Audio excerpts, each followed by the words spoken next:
Welcome back, everybody. Kyle Rittenhouse is a free man, found not guilty on all charges. The 18-year-old sat down with Tucker Carlson for an exclusive interview following his acquittal. Here's what Rittenhouse had to say about his case. This case has nothing to do with race. It never had anything to do with race. It had to do with the right to self-defense. Right. I'm not a racist person. I support the BLM movement. I support peacefully demonstrating. And I believe there needs to be change. I believe there's a lot of prosecutorial misconduct, not just in my case, but in other cases. And it's just amazing to see how much a prosecutor can take advantage of somebody.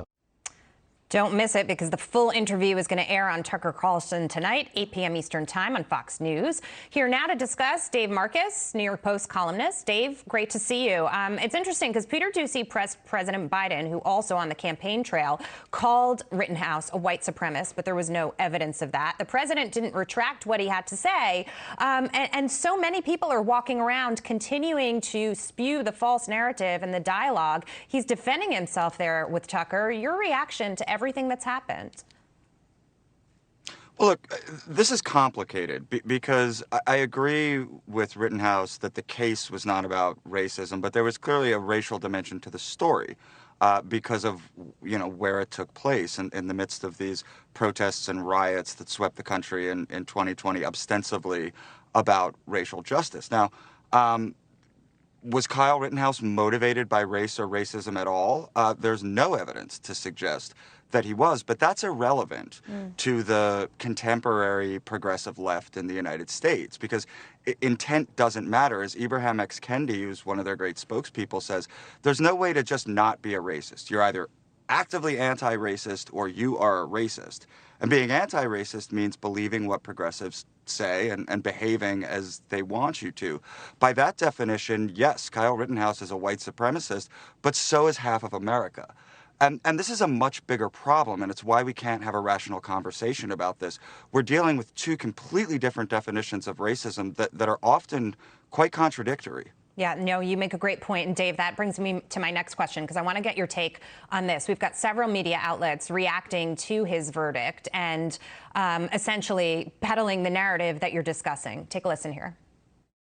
Gun owners with a certain ideology may feel incentivized now, may feel even emboldened. To take from this verdict what they want and to use it as permission to attack Black Lives Matter. I do believe that age was a factor. However, I think that it was amplified by the fact that he enjoyed the privilege of being infantilized. This is about making sure that white supremacy maintains its cover to terrorize and intimidate the rest of us.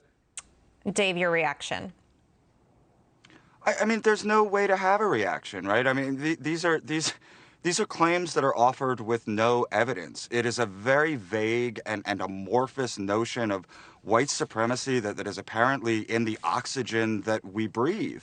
And to disagree with that assertion, of course, is white fragility and proves that you're a racist. So, I mean, there's just no dialogue to be had here. I don't even know how to address those claims. Yeah, it's interesting because a lot of people have said, nobody wins here. The verdict wasn't some victory for Kyle Rittenhouse. Yes, he's free.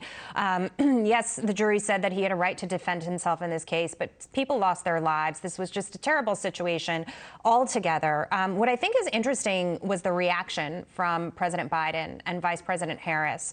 Biden said that he stood by what the jury had concluded, that he, believes in the system, but he also said that he was angry and concerned, and he thought, and I'm paraphrasing, that there would be many other Americans who felt the same way. Is it right for the commander-in-chief to express that kind of opinion, if you will, because this is a very sensitive, charged topic? He got on the stage, and I keep coming back to this in so many different conversations that I have, and he said he was going to be a unifier. Comments like that, to me, are very divisive. Yeah, look, I don't have a problem with the president saying that he's angry and concerned about this, and I'm sure that he's right, as evidenced by the quotes that you just showed from other media outlets, that a lot of Americans share that opinion.